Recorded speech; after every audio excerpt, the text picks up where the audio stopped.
How do I?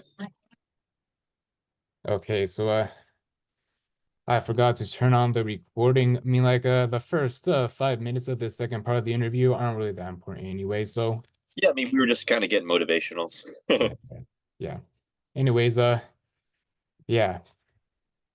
So everybody who's watching this, right now, I just sent David Kahn a video of an operatic baritone trying to sing a famous tenor aria. Oh, I see it now. Here, let me try to pull it up. Okay, yeah.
I mean, I could pause it. It's pretty long, but I think I get the gist of it. Um, You can unless you wanted me specifically to listen to the whole thing. I mean, like, you can skip to like about where the climax is, where he sings Vincero, Okay, you let me know. see. I'm at 135. Hmm. Let's see.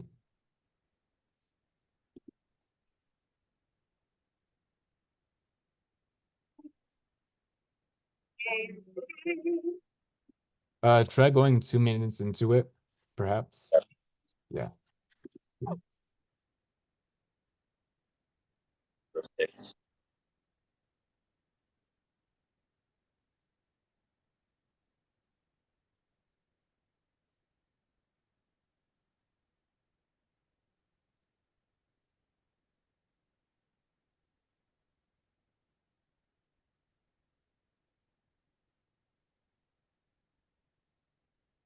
That's pretty powerful.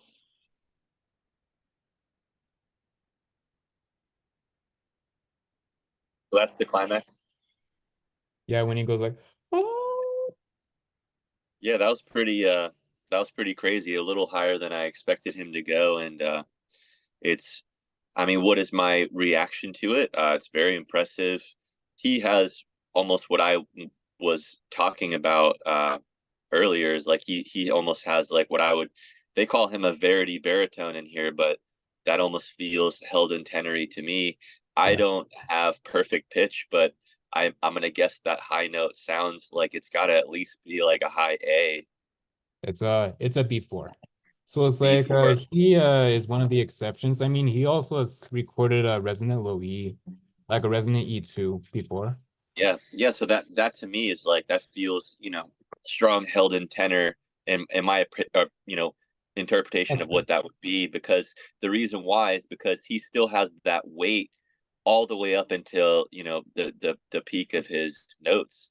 And you heard my attempt at a C5 where I tried to bring as much weight as I could up to it, and resonance, and not just flip, into more of a mixed voice, head voice.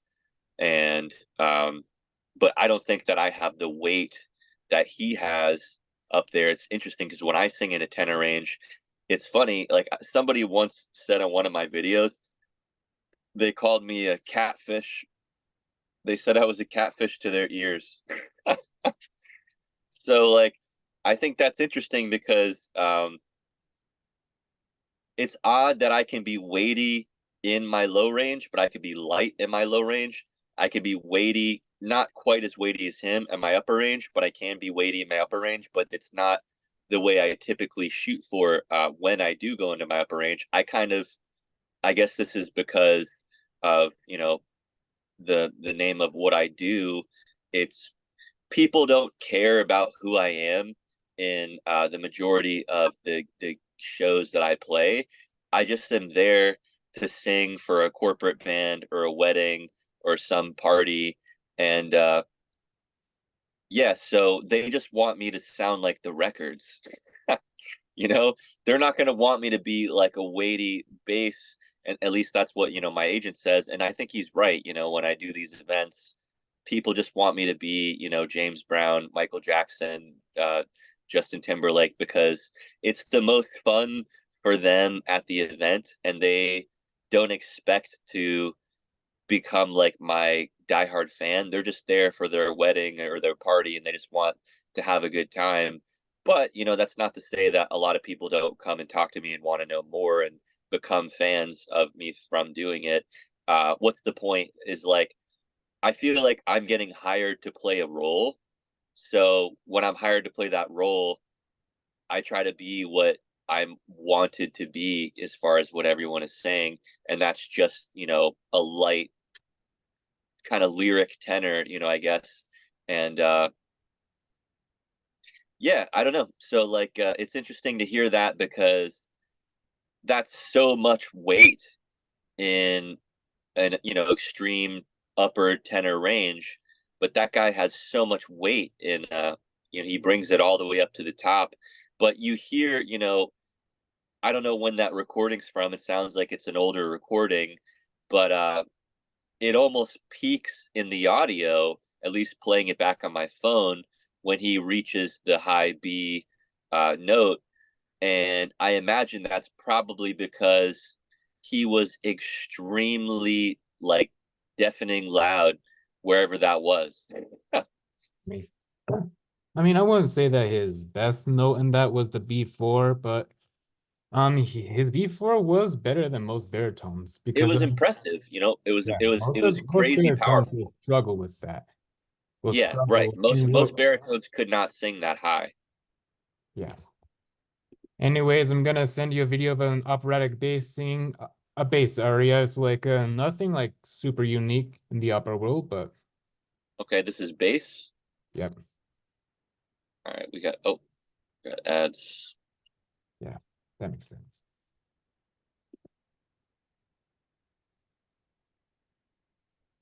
I'm trying to access the video while you're here. Oh, Uh, I can still hear you, but you're frozen. okay. Like I Yeah, can still hear I you. don't know why you're not. I can bring you back. Yeah, it Okay, doesn't there seem we to go. want That to let me do it anymore. Um, I think that sorry, something wrong is happening. Okay, there we go.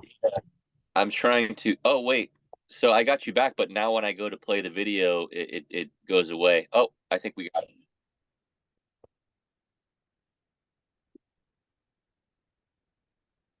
Very dark. Yeah, bass. I'd say it's like a bass. What?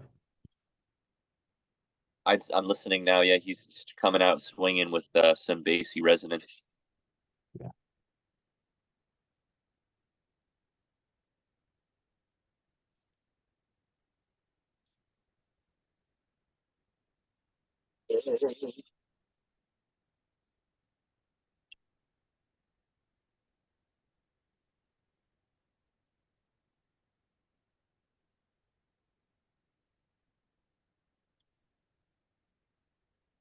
We're not going to hear this in IBs.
Uh,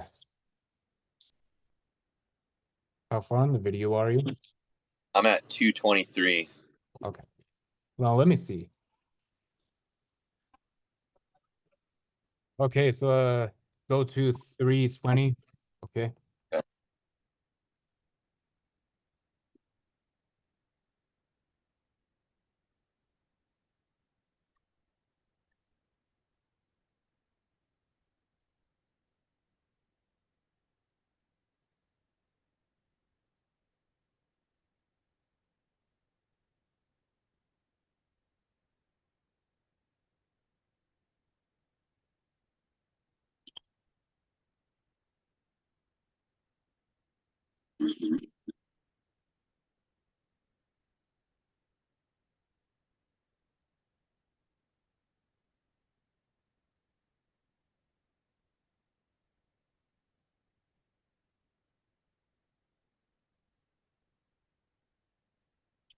Yeah, so pretty pretty bassy guy. I'd say like I mean, me and him have similar voice types.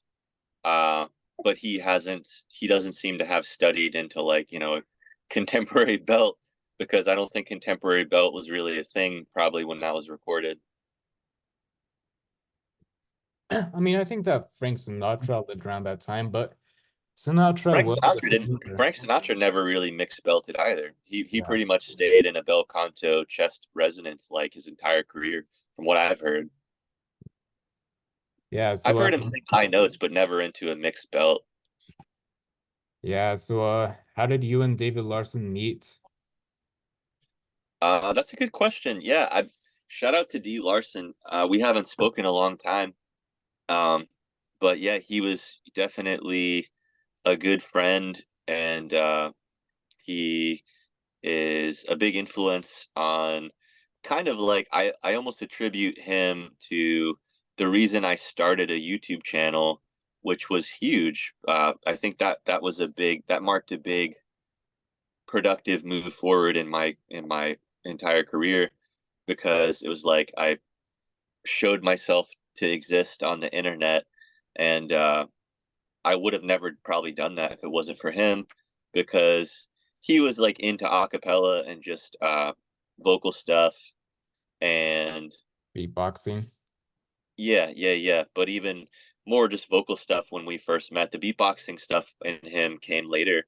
Uh, but he was, had a fascination with bass, and he kind of reached out to me to be friends when I was in that more kind of like professional slash collegiate group.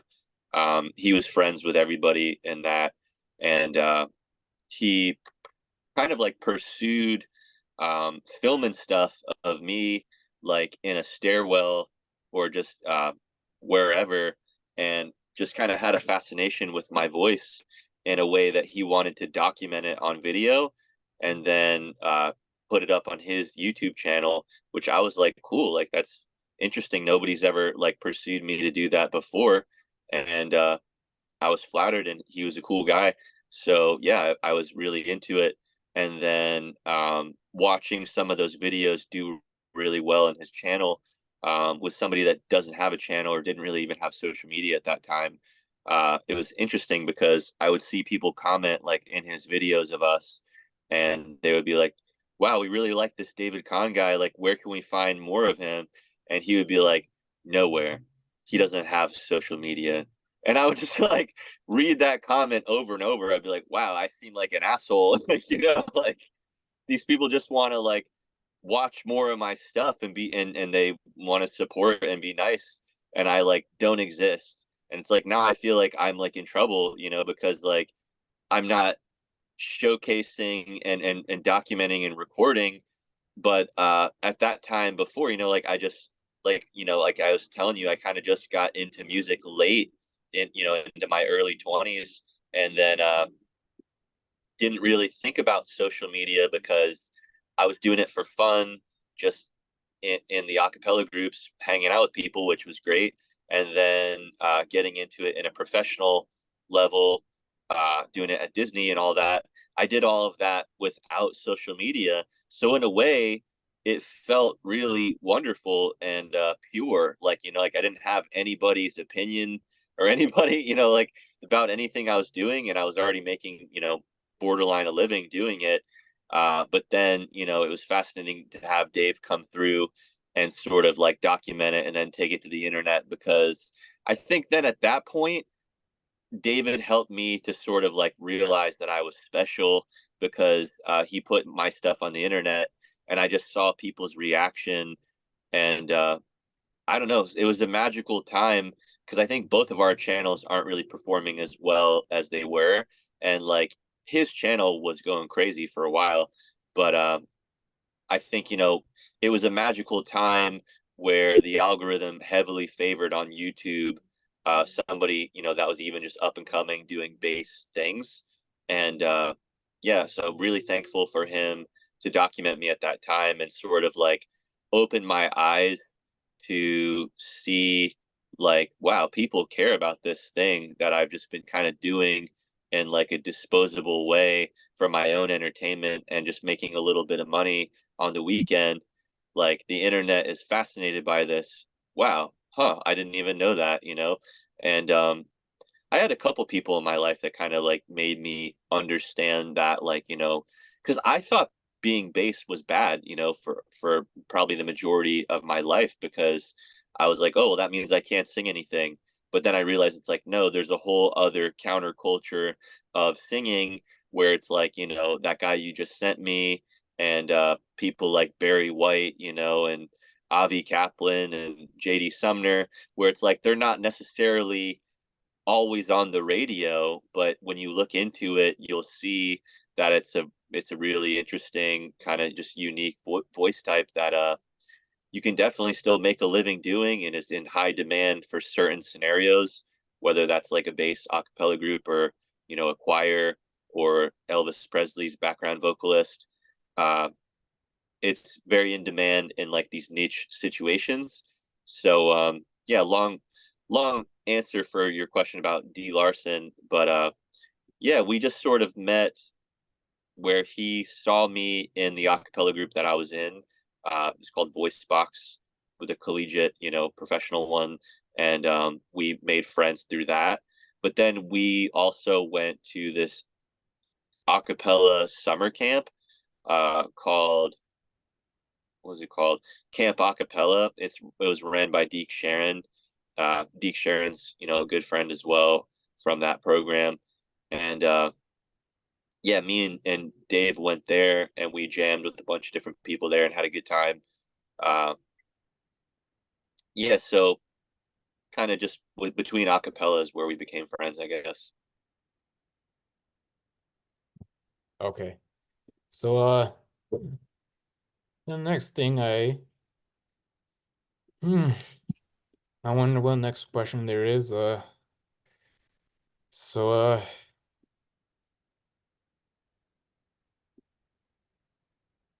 I did have a question in mind, but I forgot. Okay. Yeah, so anyways, Can I ask you a question? oh yeah. So you asked me earlier what voice type I am, and that, like, I tried to give you, an explanation, but I can't really 100% even say. I'm curious, what do you think? And you're, because you obviously have an interest in classical music, and I can see that you've probably put some time into just being well versed in the culture and the material. What would you say that I am, in your opinion? Um a high bass. A high bass. Interesting. So is there more of like a classical, like Italian thing to call that? Like a I mean Verdi tone or something like. I mean so there is just a typical basso cantante, and then there's below, and then above there's a bass baritone, and then in between it's like it's kind of to the point which you can kind of be a bit of both at the same time, in my opinion. So like it's like someone can be classified as both a basso cantante and a bass baritone at the same time. So and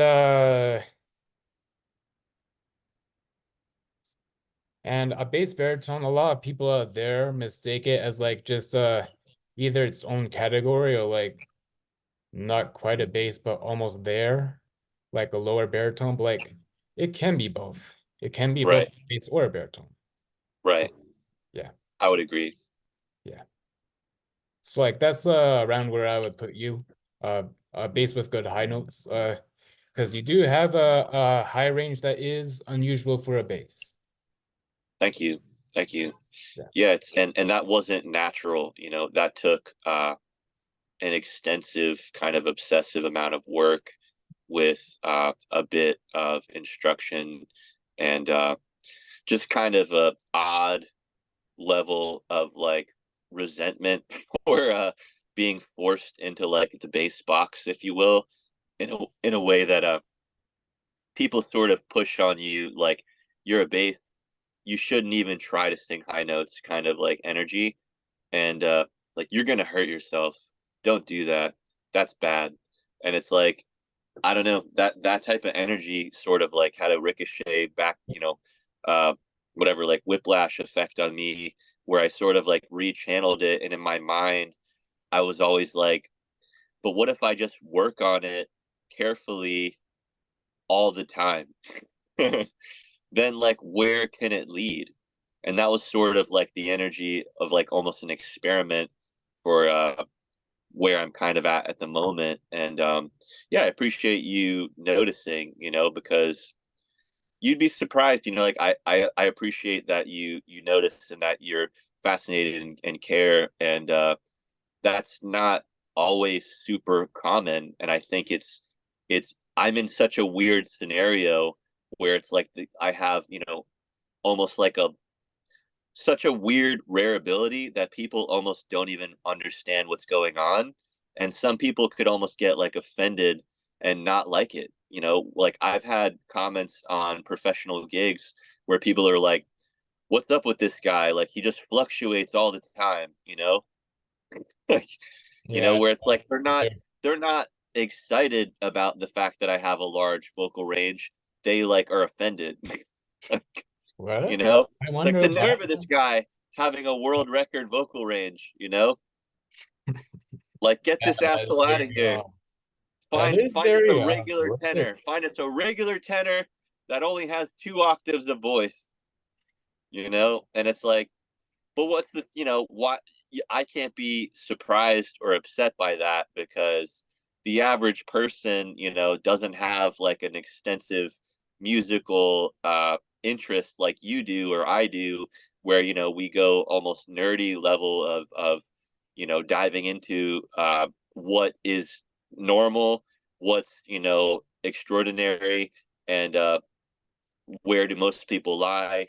So like you've kind of gone down a rabbit hole that led you to be more interested in you know, the strange ability and skill that I've sort of acquired through my also, you know, obsessive, nerdy, you know, experimentation and careful practice of, you know, the same thing.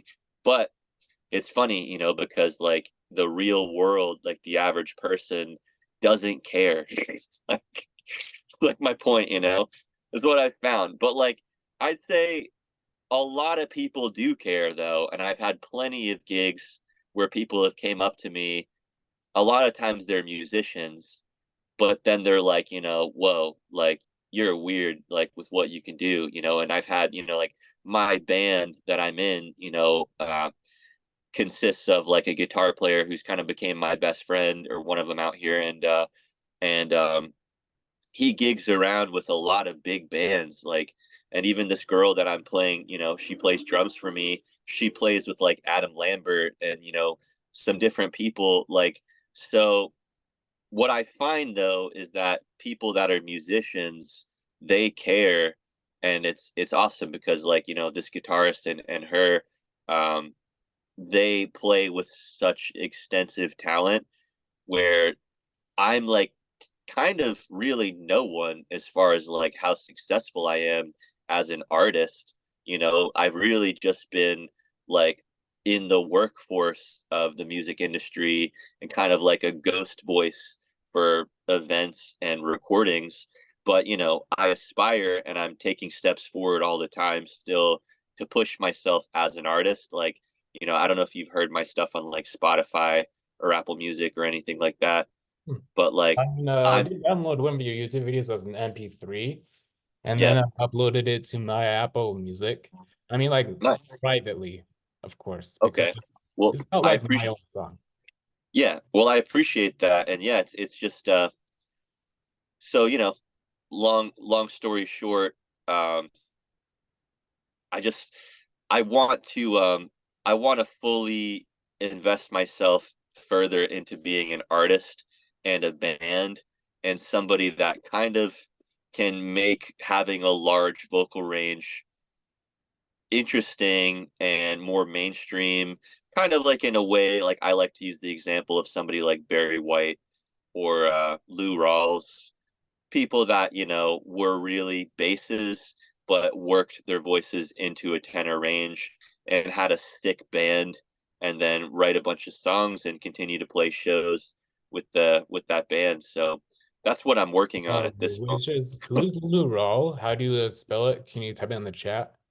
Yeah, Yeah. you've probably heard his song "You'll Never Find" before. It's like, you'll never find, as long as you Oh live, yeah, I've heard that one. someone who loves Heard it, you. I've heard it on Ice Age. I've It's heard it on, yeah, yeah. It's in a lot of big movies because that's like his one hit wonder. Even though he's had an extensive career and has a lot of wonderful songs, that was his one song that really had critical acclaim. Even to this day, being used in movies like Ice Age, which I freaking love that. I think that's amazing because it's such a rare thing to find somebody singing bass and tenor in a pop funk, whatever, like just band scenario. And that's really like my dream. So I'm already very thankful because I feel like I've already sort of achieved that dream, just more in a way that nobody really knows about it unless there's somebody like you, or I mean, I think an extensive amount of the internet has came across me, but like I'm out here in LA trying to have more hit songs and be more of a mainstream thing for this ability that I've kind of cultivated, and doing that with a band. So that's kind of the goal. yeah, so I also oh yeah, I think I now remember the question I was going to ask, but I forgot earlier. Yes. So there is some rumors out there that baritones are being trained as basses and tenors are being trained as baritones, and that most quote unquote baritones are not really true baritones these days. In which I do Well, find that kind of conspiracy theorists. I don't, based on what I've heard so far of most modern opera singers, I don't hear most modern opera singers. I mostly listen to old school, but like so far, that doesn't really seem to be the case to me. It's like, don't you think that well, sounds kind of odd? yeah, that does sound odd, and but it's not unheard of. Like I have a friend that has claims to have had a teacher that trained him in the wrong voice type and kind of messed him up early on in his life. So it is something that can and does happen, but I doubt that that's happening on like a massive scale because I think most teachers, I are agree. at least decent. And if you're gonna tell people that you're a teacher and then you hire a teacher, and even like as long as you're not like a child, you should be able to tell like, hey, whatever this person is teaching me and having me doing is hurting me and damaging my voice, and I'm not able to continue singing. So then you would probably stop.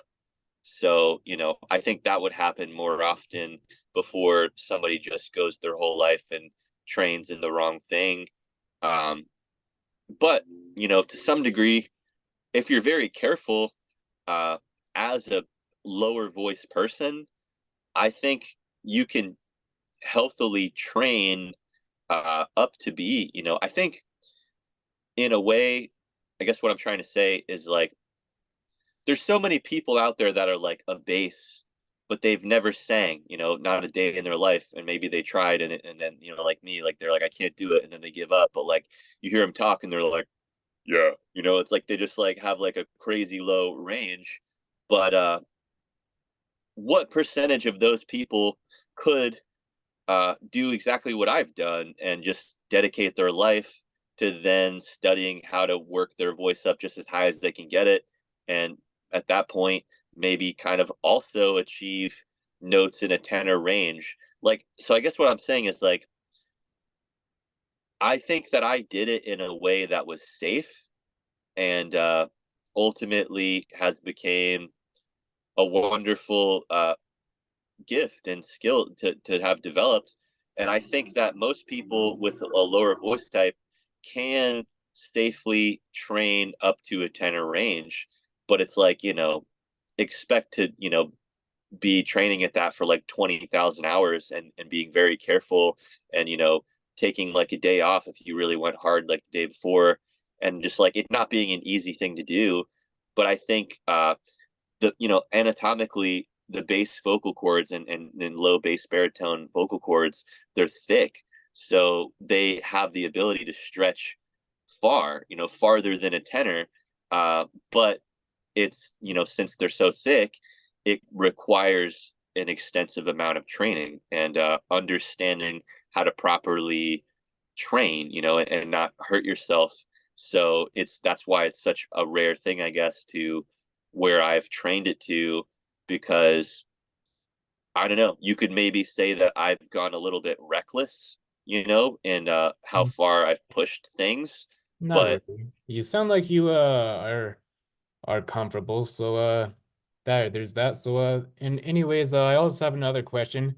yeah, Of course, as both you and I know, as we've researched on the internet and watched interviews and all that, your voice doesn't really get much lower, if anything at all. But like with the low notes that you already do have, like how do you project the low notes that you do have more. exactly?